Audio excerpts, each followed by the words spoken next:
when we say charge on, we commit to do extraordinary things. It's a catalyst for action. To put in the work. To keep trying. It's a challenge. To be smarter and stronger. Charge on. It drives us to be more. To get after it every day. It's time to rise above. To let them know we're coming. Charge on. Charge on. Good morning, everyone.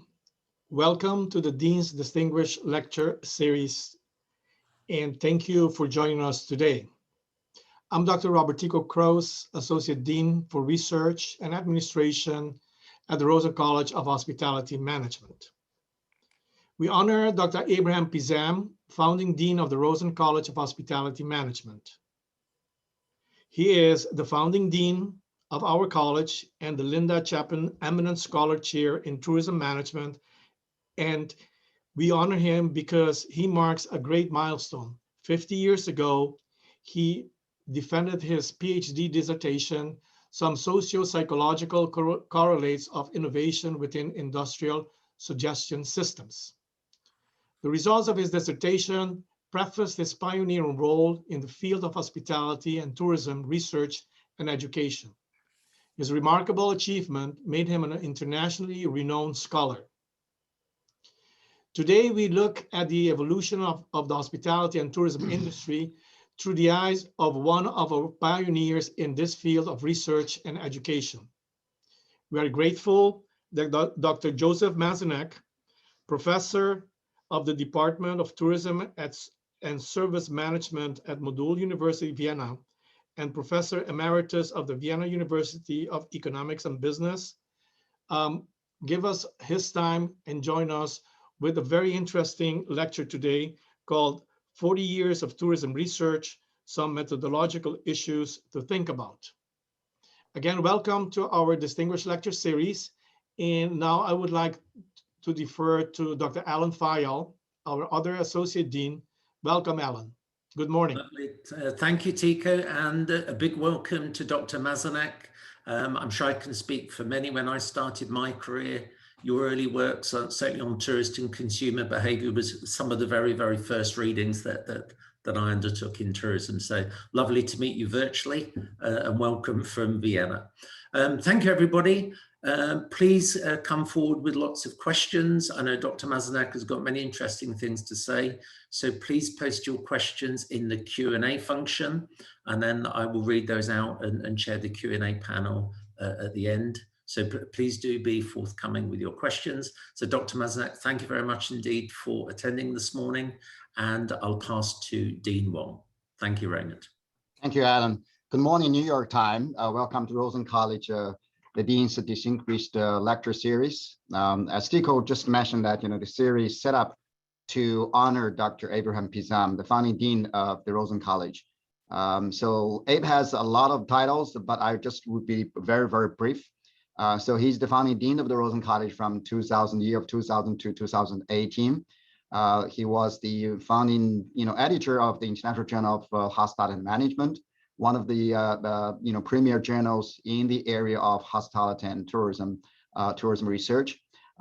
He has published, over 250 papers, in different outlets. He's a world-renowned scholar in the area of hospitality and tourism. So today we are delighted to invite and welcome, Professor Josef Mazanec to join us. I think, we'll have great inspirations from two really pioneers, with around 100 years of combined contribution to tourism research and education, who have really witnessed and experienced the entire history, the evolution and revolution of the tourism research, including its ups and downs. So the topic today probably will be very, very important given the situation we are facing. So hope you will enjoy the session. Welcome again. Thank you. And welcome everybody from myself. This is Abraham Abe Pizam. It is a great pleasure to welcome one of my friends and a pioneer in the field of tourism management, Dr. Josef Mazanec. I met Dr. Mazanec years ago. I hesitate to say how many years ago, that you will find out how old we both are. But let me say that it was one of my greatest pleasures to put the name that I read articles from to the face that I met when I was a visiting scholar at the University of Business Administration and Economics in Vienna. Dr. Mazanec is not only a pioneer in the field of tourism management in general, but one of the greatest scholars in the field of marketing of tourism. He was one of the first who introduced quantitative methods in allocating budgets for advertising and promotion in the tourism industry. And one of the first who applied the same methods in consumer behavior. So the whole field of marketing of tourism and consumer behavior of tourism has its roots in the works of Dr. Josef Mazanec. It is indeed a great pleasure to welcome him and to hear his wisdom and knowledge. So please join me in welcoming one of the great pioneers of our field, Dr. Josef Mazanec. And now I send all my best to Dr. Mazanec, who will start his presentation. Thank you very much, Abe. So much praise. So that means it will be very hard coming up to expectations, I guess. But let me say that I consider this a real privilege being part of this lecture series and contributing to these series of presentations in honor of Abe Pizam. So I really appreciate. When thinking about the topic that might be appropriate for this opportunity here, I thought it could be some experience which I got from reviewing papers. So there's a never-ending influx of manuscripts for reviewing, and I encountered more or less the same decisions regarding methodology that are questionable and which I think are worth discussing. So I selected some of them for our today's discussion. Well, let me share the slideshow.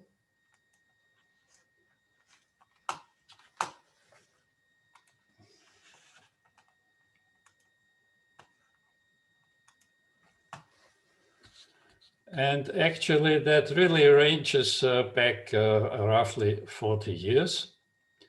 So the inspiration was from articles not yet published, but also I found a number of questionable mistakes also in papers that were already published and even in first-tier journals. So perhaps a good start into today's discussion is beginning with a book edited by Philip Pearce in 2011, In this book, Abe and myself, we had 2 contributed articles, chapters 4 and 5. And here I think Abe has actually hit the nail on the head because of his title, which was This I Believe. And I think that was exactly what Philip had in mind when starting this endeavor regarding his book on the psychology in tourism and hospitality research. Because he might have wanted us to make some value judgments, like the title professor really suggests, stemming from the Latin word profiteor, which means I confess. So we should make some judgments and give some personal views in these chapters. So that's what Abe has done, actually. So almost all of them I can share, and I noted some of them here. Perhaps right in the beginning, where he convinced us that the focus in our studies should be on micro levels. So that means the most important aspect would be on the individual behavior of tourists. So all the rest of what develops in the tourism industry might be traced back to decisions of individuals and groups. Or perhaps reading here that borrowing from the big brothers might be a good strategy.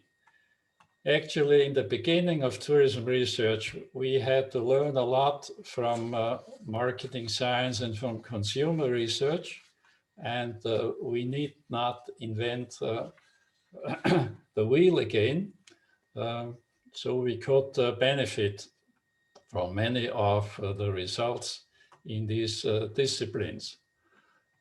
After that, of course, we may be proud of having also made contributions to promoting consumer research methodology from tourism studies.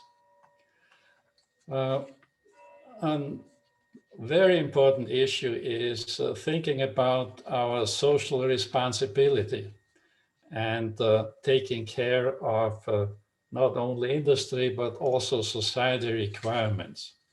And that leads me to that you may argue that my selection of methodological issues may not be the most important and most relevant concerns we should have at this time. There may be big questions of quite a different sort. So what should be the big questions? I think in the wake of the pandemic, there should be a discussion regarding the foundations of our economic processes. Do we really have the right way of making our decisions in various economic situations? So should there not be a discussion regarding this grotesque inequality in our world? Or shouldn't we try to change our reward systems, the incentives, long-term sustainable rewards instead of short-term return on investment, for instance? Or fighting against externalizing the environmental costs, for instance, making nature a real stakeholder, thinking about new theories of degrowth, etc. So actually, these are the really big questions.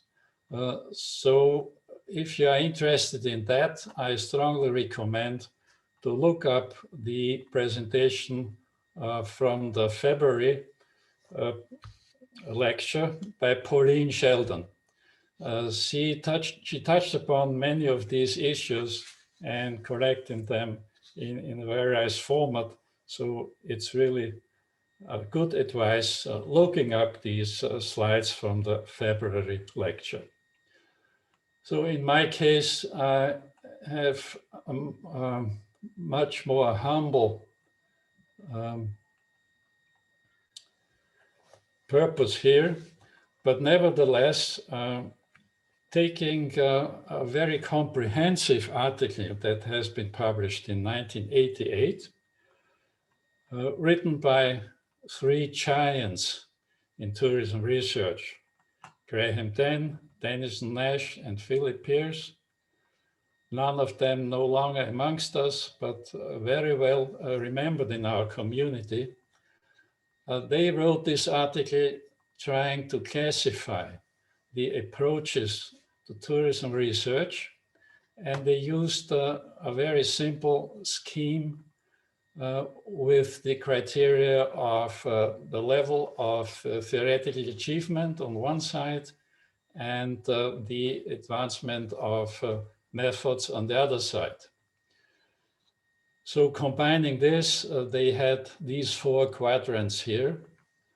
So obviously, all of us, we are struggling to make us working here in the quadrant number 4 with high levels of theory and methods. But this is, of course, a long and winding road getting achievements there. So sometimes people are thinking of having some shortcut, like in the quadrant 3 here, where we are rather poor in terms of theory, but may apply fancy methods. Think of big data analytics. That would be typically assigned here in this place nowadays, using very fancy methods like neurocomputing and advanced classification schemes, using these vast data available on the internet repositories, accumulating many hundreds of thousands of data points. But that actually may be a dead-end street. The extreme adepts of the big data analytics, they have claimed the end of theory, but I'm very doubtful whether we can take that serious, because I think there is no real advancement unless it starts at least with a very rudimentary piece of hypothesizing or theory. So that means methods are not unimportant. So at least in the view here of our three colleagues, they are on the same level like advancement of theory. So looking into the development of various methods, what are the roots? So I have a quotation here. This is worthwhile studying because it contains various interesting aspects. Actually, tourist satisfaction or trip satisfaction is one of the central constructs or explanatory variables in our discipline. And it actually may have some nebulous definitions. Still today, not only in the past. One of the reasons may be that tourism researchers for quite a while have ignored the results gained in consumer studies. Well, you may have an educated guess who wrote this, and I can show you. This is from an article of A. Pizam and co-authors, and it dates back more than 40 years. This was a study applying non-trivial and multivariate methods as one of the first of its kind. And it also very correctly declared its results as being exploratory. And Pizam and his co-authors, they pointed out that we may gain a lot by understanding satisfaction as a multidimensional variable, as a latent variable, or as a composite construct. A little later, we will come back to this and find out what has happened in the meantime.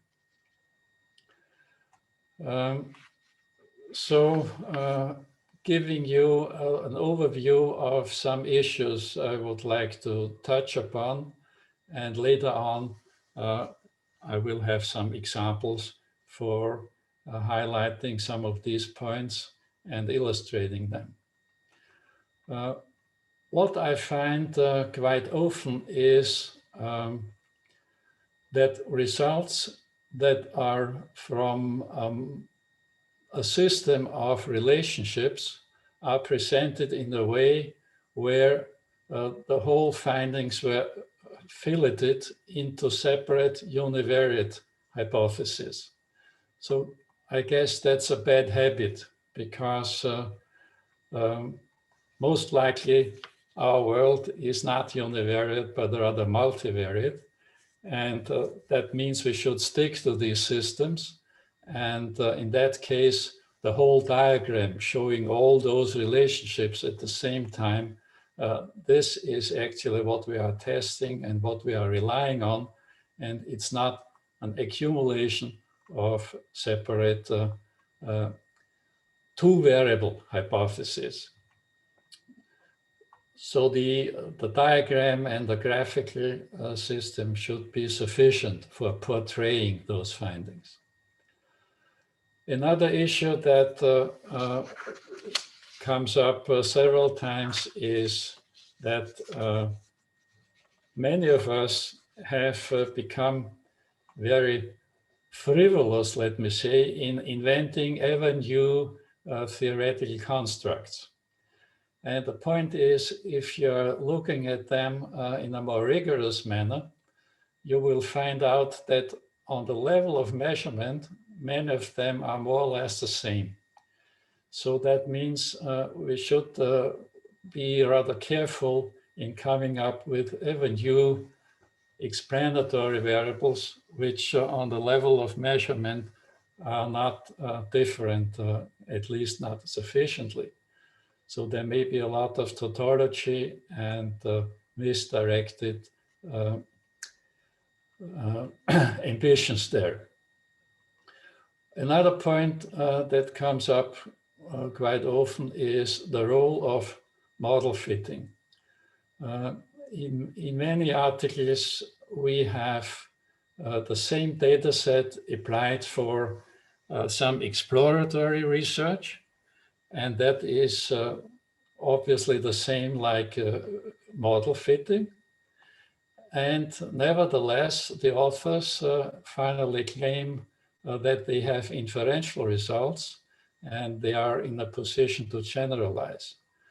So, or in other words, that means fitting theory to data, and we should avoid this, I guess. I'll come back to this a little later. Another point that still is neglected in many ways is the problem of having some results for an explanatory model, for instance, some parameter estimates applied to a large sample without taking account of heterogeneous subgroups that may be hidden somewhere in these samples. So, of course, in the first place, we should try to segment those samples of respondents, for instance, by using explicit properties or characteristics in some theory-guided manner. But often we do not have the ideas of doing this, but still there may be heterogeneity which is unobserved. And nowadays we have the instruments of considering this and of finding out whether we should have taken regard for those hidden subgroups and of unobserved heterogeneity. A very important issue is the neglect of equivalent models.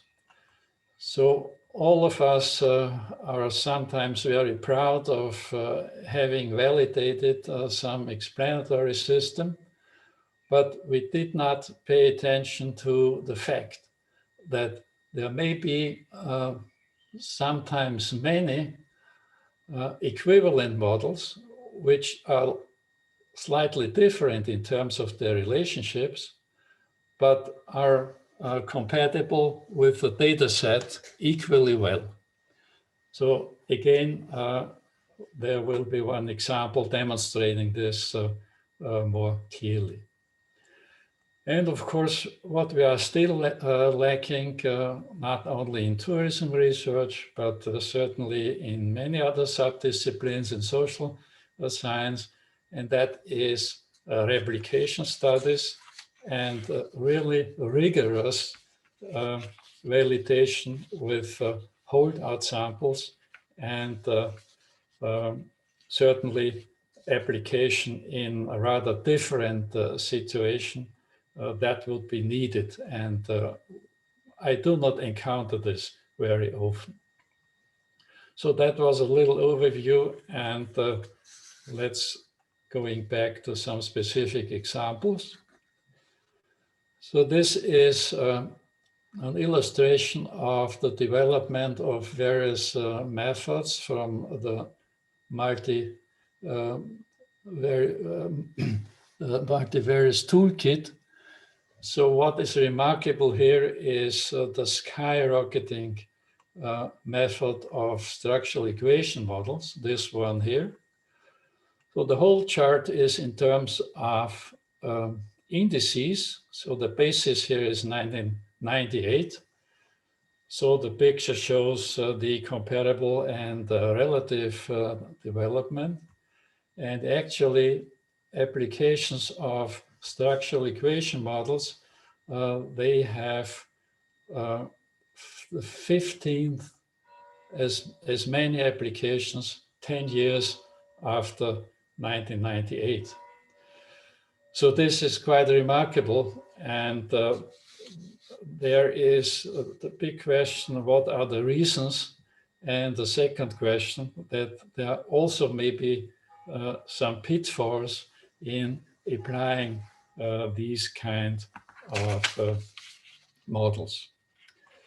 Well, included in this study were 6 leading journals in tourism and hospitality research, a 20-year time period, and 4,600 articles, which we examined, some of my assistant professors at WU and myself, and that was the distribution of the development regarding the frequency of application. So let's take the structural equation models to portray some further issues. So what is intriguing regarding these type of models? I think the hype was triggered off by this book of Richard Boghossian in 1980. And here it's remarkable that he explicitly spoke about causal models. So what I found fascinating at that time was that these causal models seemed to implement the old idea of the philosophy of science experts regarding their system of layers in theory building, a theoretical level, including our theoretical variables, some correspondence rules, trying to connect them with observational facts and the language of observation. And these levels are nicely included in such a structural equation model. But I think the original idea was to have such a system tested simultaneously, theory and measurement at the same time. But what we found afterwards was that many researchers separated these two working areas. So first of all, they tried to optimize their measurement submodels, and then they combined it with the theoretical layer or the theoretical structure. And that was not the original idea. So we should stick to the unified way of looking into SEMS. So this is one of the bad habits, at least in my view. Having two steps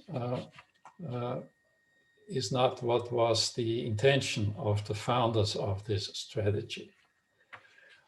Also, one of the consequences of applying these models was the temptation to use results like the modification indices to make changes in the models on the fly.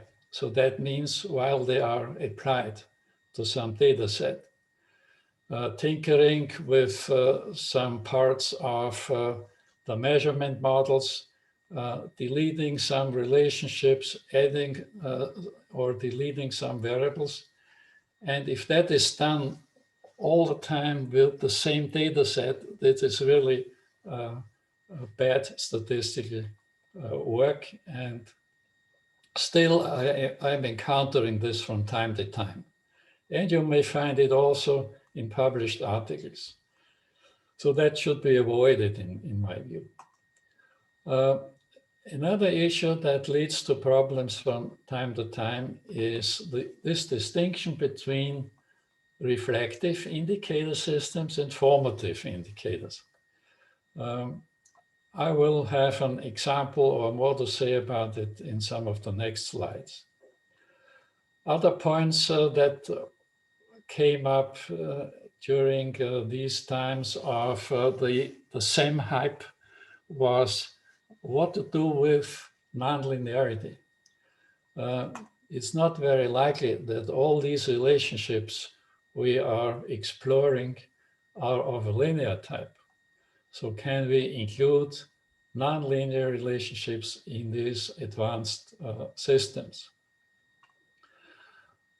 What I mentioned already is the problem of equivalent models. Again, I will have some illustration what the meaning of this is and how it looks like and what should be respected there. I mentioned Begos's book with its title Causal Models, but it's something like a paradox. If we are looking into these SEM applications nowadays, we have many articles where you do not find the word cause or causality even once in the whole article.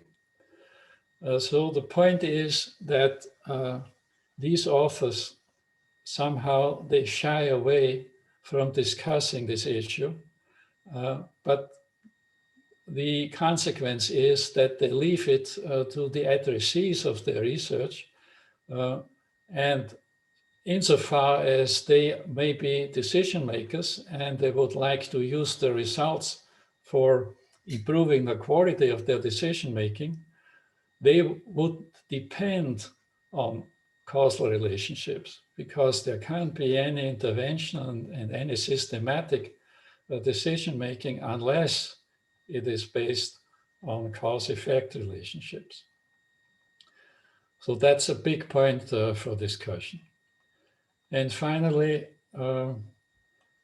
the applications using covariance-based structural equation models, they are ill-suited for data sets where we do not have enough data points available, where we have some requirements like multinormality not fulfilled and very questionable rating scales, etc. So that means we should also think about alternatives that do not have the same rigorous requirements. So I promise to talk a little more on these problems of reflective versus formative indicators in our systems. So it's pretty clear if we are dealing with psychographic variables like images or attitudes or satisfaction, of course. So they are describing some mental state.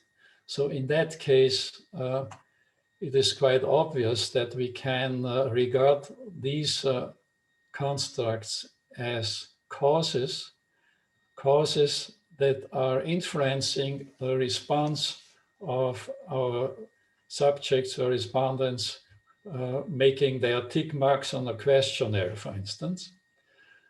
So the construct is the cause, and the observable responses in our questionnaires, they are the indicators.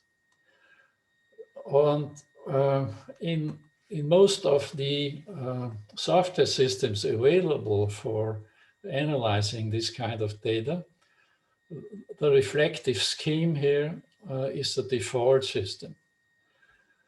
On the other hand, we have applications where we cannot expect the same direction of cause effect. So for instance, if we are dealing with constructs like, let's say, business performance, or very often competitiveness of a country, of a destination, definitely there is not such a mysterious entity like competitiveness of a country. We are actually inventing these constructs. So the direction of cause effect is the other way around. We are collecting a number of indicators and we are defining these constructs. So this is not a measurement model, it's a sheer definition. It's a convention. For instance, if you look into the work done by the World Economic Forum and their reports on the competitiveness of countries worldwide, they are using such systems of indicators, many dozens of them go into the definition of competitiveness. So this is an example for a formative system, and it requires some adaptations in the software. So sometimes they are a little tricky, and perhaps that may be a reason why authors sometimes do not ponder on these differences, and they're using the reflective scheme also for situations where they are facing a formative situation. So the next keyword was on nonlinearity. So recall what we heard about satisfaction as a nebulous construct. And maybe still it is, because over the years, we found out that there may be a concept of satisfaction where there are ingredients or satisfaction factors or dimensions that contribute to overall satisfaction in a nonlinear way.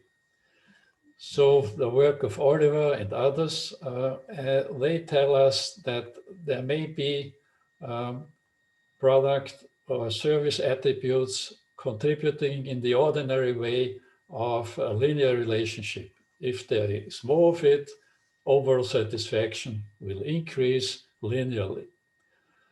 But there also may be something like a dissatisfier inspired by the work of Herzberg in job satisfaction studies, saying that there are other factors contributing to overall satisfaction.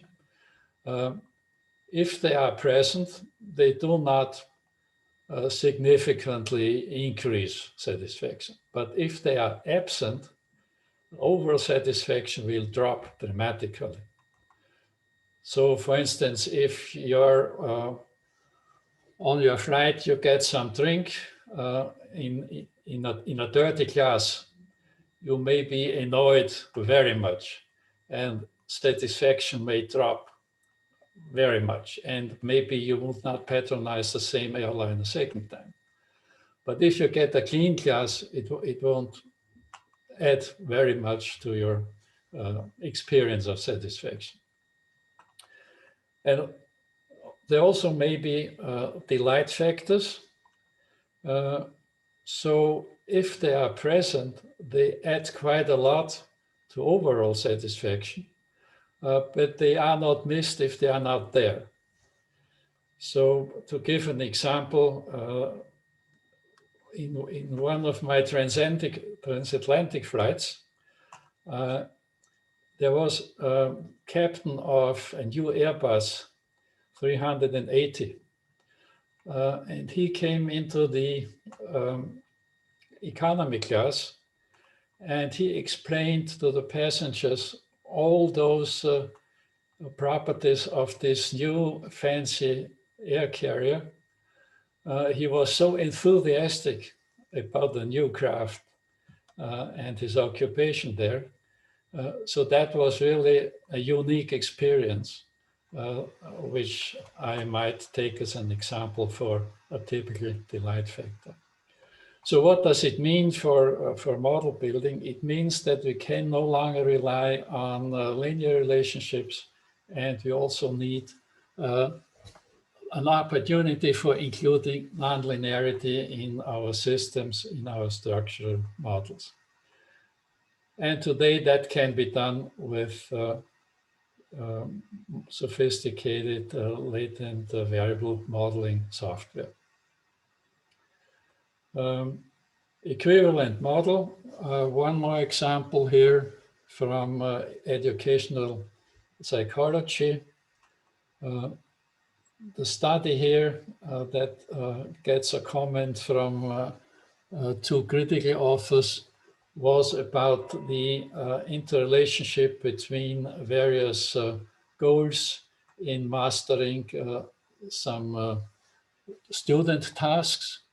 So here on the upper left is the original model that was published, and we have the validated relationships.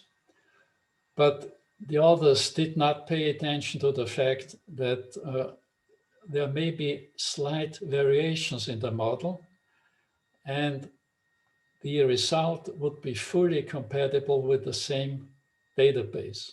So for instance, one equivalent model has a little change. There is no correlation anymore between intrinsic motivation and science attitude, but there's a directed inference here. And there is a reverse inference from task goal to science attitude. There are more equivalent models like the bottom model here, 2C, a reverse direction between ego-social goal and the task management goal. And still a slight variation here in 2D. So the lesson here is that when dealing with such systems consisting of a number of interrelated variables, we should always think about variations that could be justified on theoretical grounds and could also be validated with the same data set. We do not have unique findings all the time. So we are slowly running out of time, I guess. So perhaps I should mention this example as a last one here. this is from a study I published together with one of my colleagues from WU, Nick Franke. And we collected data from marketing professors, 500 marketing professors in the United States and 200 in Germany. The purpose was to find out about their mindset regarding a number of states of mind, or you may say school of thought, regarding some aspects of how to tackle marketing issues in a scientific manner. So such a system is made up of whether you are leaning more towards explanation or application. Do you have a more realist or a more constructionist attitude? Do you prefer more formal or behavioral methodology, more quantitative or qualitative? Are you prepared to include value judgments in your work? Do you have a narrow or a wide focus? So we found 6 typical combinations of these constructs. So that's the reason why we called it 6 identities of marketing. So then I made an additional step that was not published, but it was a nice exercise, trying to find out about the relationships within this system. And one of the methods to further explore such an idea or such a starting model is to apply the software development achieved by those groups working on inferred causation theory. So particularly there are 2 groups, Julia Pearl at UCLA is one, and Peter Spirtis and his group at Carnegie Mellon with their Tetrad project. So they are working on algorithms capable of finding out about potential causal relationships given some data set. And there's also some advancement regarding the usage of cross-sectional data. Normally we learn that we cannot have any causal result unless we are doing experimental studies. But that may not be true, and we may be given some requirements and assumptions, we may be able to validate causal relationships also with cross-sectional data. Well, in my case, the Tetrad algorithms, they suggested additional relationships having an influence of a person's narrow or wide focus on the preference regarding formal or behavioral studies, and also the quantitative, qualitative preference may influence this state of formal versus behavioral. Well, there are 2 more examples, but we can easily skip them to give more room to the questions. And that means I should hand over to Ellen, I guess, in that case, who has collected a number of questions.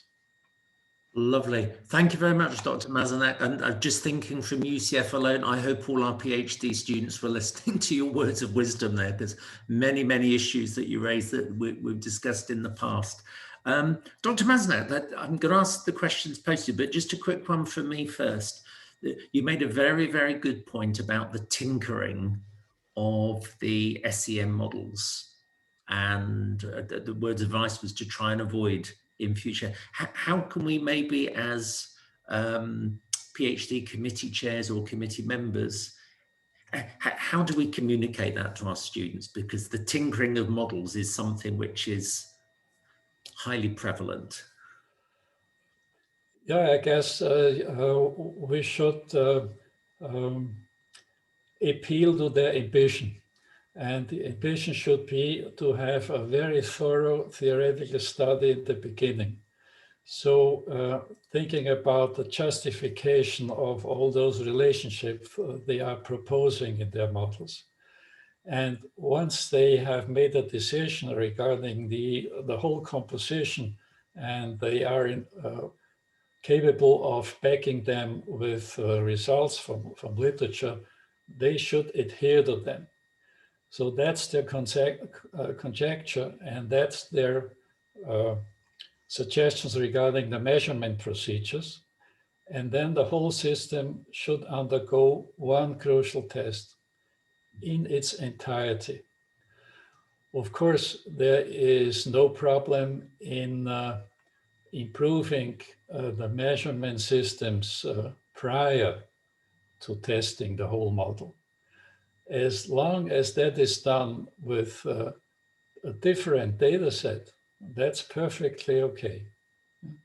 But we should never allow them to do everything with the same sample. So this is actually bad statistical work, and I would never accept this as a review.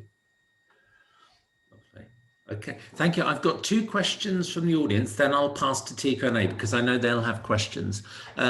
First one from my colleague, Dr. Asli Taski, who I'm sure you know her work very, very well. Thank you, Professor Mazanec. A top-tier tourism journal is now desk rejecting marketing articles that use scale data. Almost all consumer behavior research depends on data from consumer rating of scales. It is impossible to study some subjects with data on actual behavior, let alone the difficulty of finding such data. What is your opinion on this, scale data? Yeah, I think that it depends on how you are applying these data. If you do it in a naive way, this is certainly a problem, because what's typical for rating scales is that they are very skewed. They are far, far away from any normality assumptions. But on the other hand, they are overrated in the sense that we do not always need rating scales. Yeah? We can, in most cases, achieve the same results with binary data as well.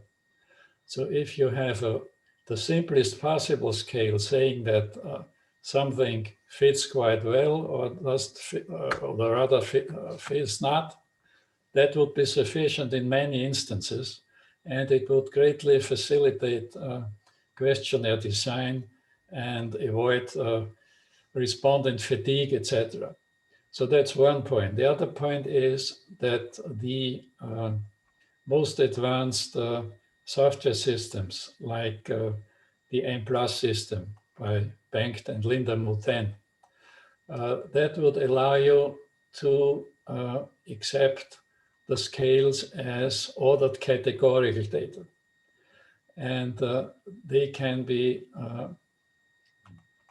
used in the same way, using the results of item response theory.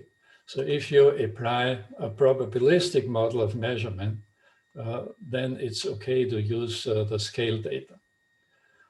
But it's more sophisticated than trying to apply the scales as they are in a very direct and naive manner. Lovely. Thank you. And a second question, and this was going through my mind right at the beginning of your presentation, and as a European, it was lovely to hear the church bells in the background halfway through your presentation. It was lovely. Professor Mazanec, thanks for your interesting presentation. This is from Arash Bakhtash, one of our PhD students. You mentioned that some topics should be considered in a non-linear approach like satisfaction. How can we approach them, either with longitudinal studies or different approaches? Yeah, it's easy if you have a path model, variables where you have one observable identically with your variable. So then you can apply all the ordinary ways of introducing nonlinearities in a multivariate regression model, for instance. It's more difficult if you want to include latent variables. Yeah? So in that case, it requires some addition in your structural models. You can introduce nonlinearity by including a latent variable, not just in its as a linear term, but also as a quadratic term, and introducing maybe a second or a third variable if you square it, or if you have a variable in its cubic term. Yeah? So that will be able to have even a nonlinear relationship with the turning point. Yeah? So even linear plus quadratic plus cubic term would allow you for a variety of nonlinear relationships. And that can be done. A system like M+ would allow this. Lovely. Thank you very much. Can I pass to Tico and Abe? Thank you, Yes. Doctor. Thank you, Dr. Mazanec, for this interesting presentation. I would like to, align what you started with Abe's concept of micro, focus on the micro level, and then with your concept of the heterogeneity. And brings me to one problem that I have been really struggling with for the longest time is the aggregation problem.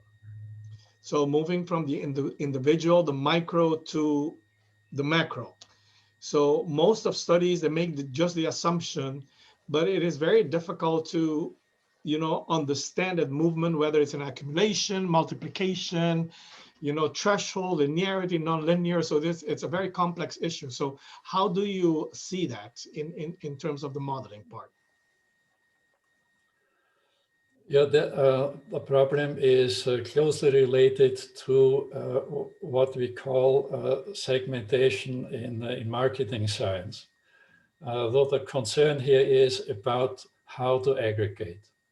And as long as you can demonstrate that your aggregation is over some homogeneous group of individuals, that is perfectly okay. And perhaps the preference is always to using a theory-based way of aggregating and of defining subgroups by coming up with some conjectures, making a group homogeneous. If you do not have such ideas, you always can try to apply analytics that are capable of finding out about such unobserved heterogeneity. So that means, for instance, using a finite mixture model, for instance. That would do two things at the same time. You will get the estimates of your parameters and also a different set of estimates for hidden subgroups within your sample. So for instance, combining latent class with regression analysis in one and the same model would give you this kind of results. But it's just a second best alternative. The first one is always think about what maybe influences making a group homogeneous and different from other subgroups. I apologize for the clockwork, so I cannot stop it. So it's the church nearby. I'll give you the last word with Dr. Mazanec.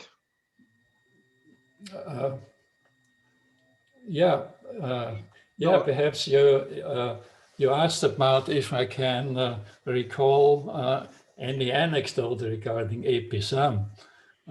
So I did not find out about any funny experience, but I guess I should tell you about how experienced Pizam in his role as a speaker at conferences, because that is really unique. And in my view, what I found is that he always is performing as an actor on his stage with a carefully trained voice. Yeah. so dedicated to the issue, so energetic and so lively, yeah, with a speech that may go directly into print without any further editing. So that was what I'm admiring with Abe. And so I should have told you, Abe. I liked it so much.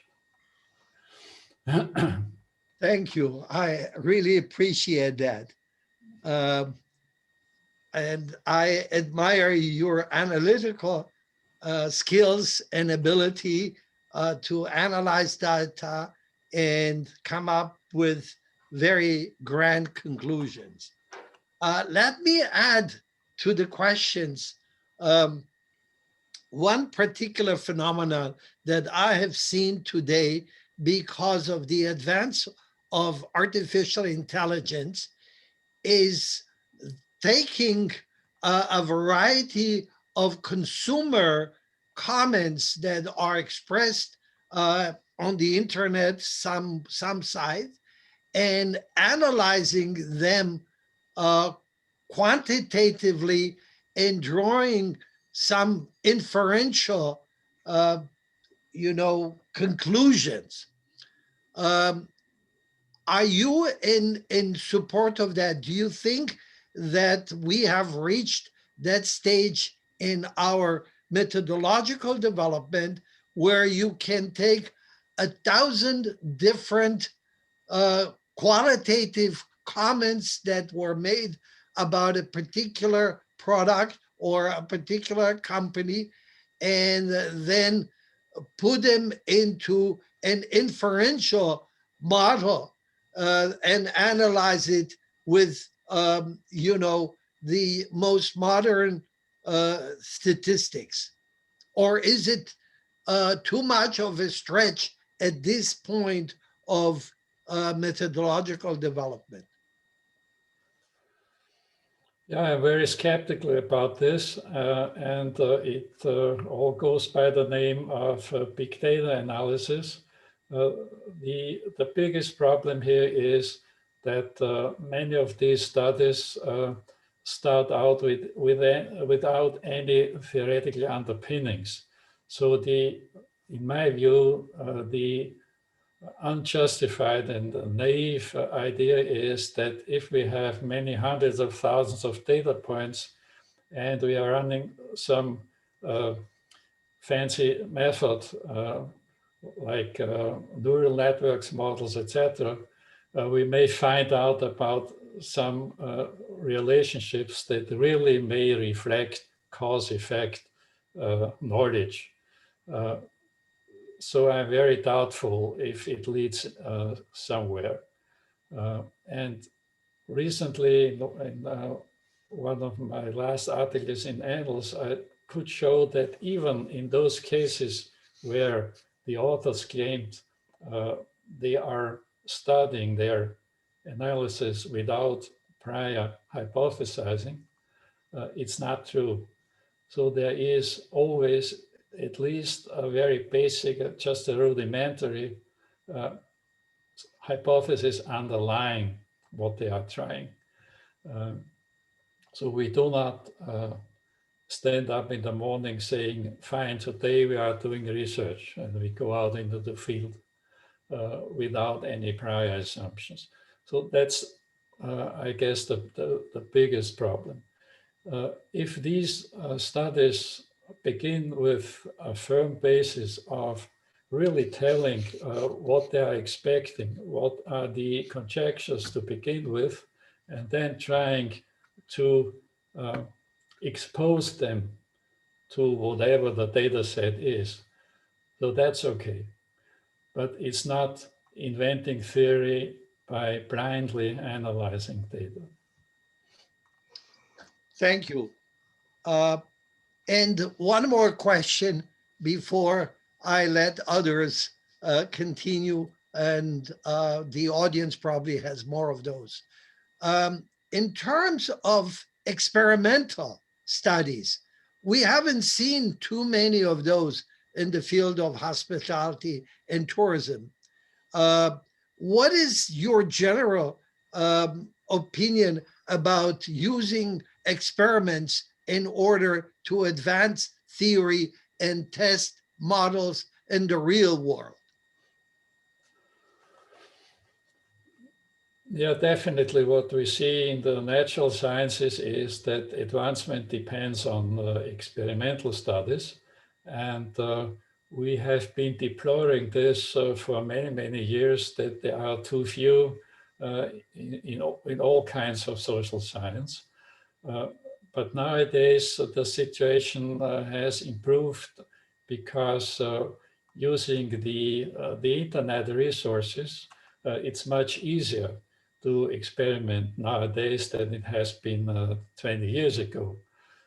It's just a matter of encouragement and also of our direction given to PhD students. There should be much more attention paid to experimenting, of course. Sure. Alan, before we close the session, do you have anything else to add, Alan? I've got a very, very important announcement from Jafar Jafari, who's enjoyed your presentation this morning. Abe, happy birthday on April the 29th. Thank you. Thank you. Thank you. Thank you, Dr. Josef Mazanec, for this very insightful presentation and displaying really incredible analytical skills in terms of methodology and the challenges and problems that we confront when we do research in this particular field. So thank you again. Next week, Thursday, April 29 at 9:30 a.m. New York Times, we will have our last session. And the last session will be with Dr. Abraham Pizam. And we will have a conversation with Dr. Pizam. And the title of the conversation is The Academic Field of Hospitality Management 50 Years Ago and Now. So please join us next week, April 29 on Thursday at 9:30 a.m. New York Times. Please stay safe and thank you very much. Have a good day. Thank you. Thank you for everything. Thank you, everybody. And the team at UCF, I'm very grateful for contributing. Thank you. Bye-bye. Bye. Bye-bye.